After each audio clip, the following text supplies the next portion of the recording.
रायबरेली, कांग्रेस की स्टार प्रचारक Priyanka Gandhi Vemu guest house में कार्यकर्ता सम्मेलन को संबोधित किया।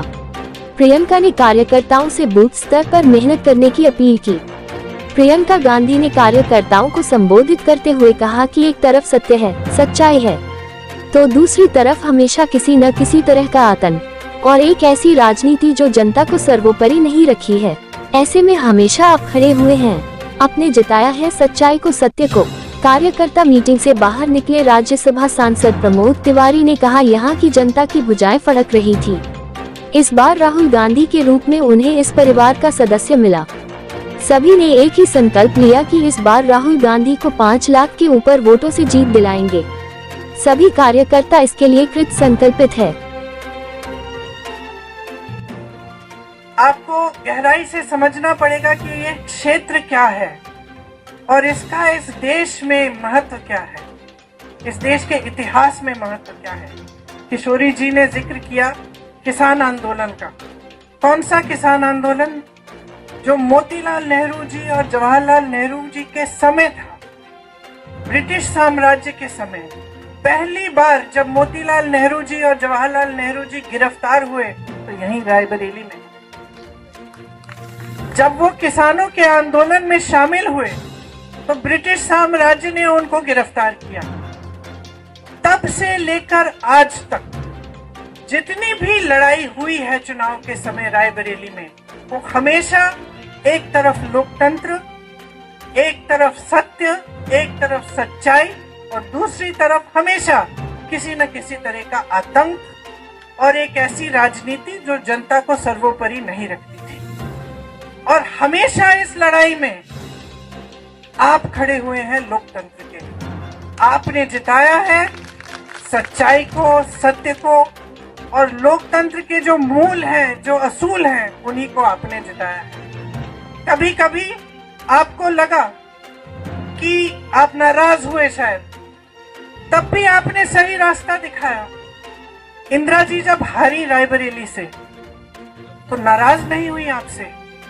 उस हार से वो सीखी, उस हार से उनके मन में ये भावना आई कि हाँ, जनता मुझसे नाराज है, मैंने कुछ गलत हो सकता है किया है। और फिर उस पे मंथन करके उन्होंने एक दूसरा रास्ता, अलग रास्ता पकड़ा और अगली बार चुनाव जीती। तो ये आपकी जो भूमिका रही है, रायबरेली की जनता की भूमिका, वो यही भूमिका रही है कि आपने इस देश के लोकतंत्र का प्रतीक यहाँ पे रायबरेली में पूरे देश को दिखाया है। तो आज हम कहाँ खड़े हैं? आज देश की परिस्थितियां जो हैं कई स्तरों पे उनसे अलग नहीं है जो उस समय ब्रिटिश साम्राज्य ने परिस्थितियां बनाई थी। क्यों? क्योंकि आज देश का जो गरीब है, देश का जो किसान है, उसको एकदम नकारा जा रहा है।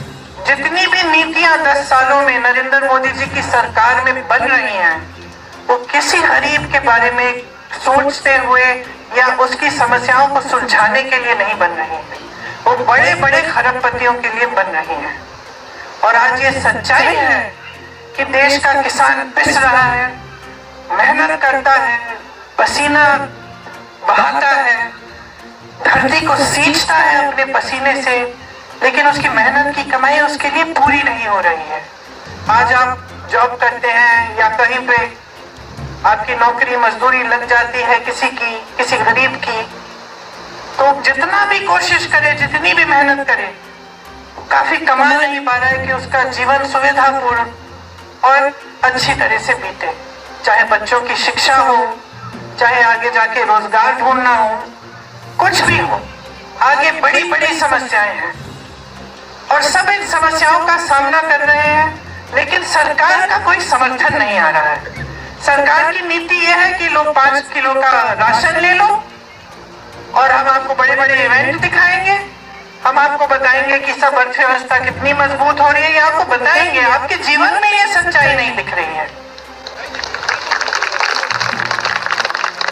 जितने भी ऐसे संस्थान थे जो लोकतंत्र को मजबूत बनाते थे, उन सबको कमजोर किया हुआ है नरेंद्र मोदी जी की सरकार ने।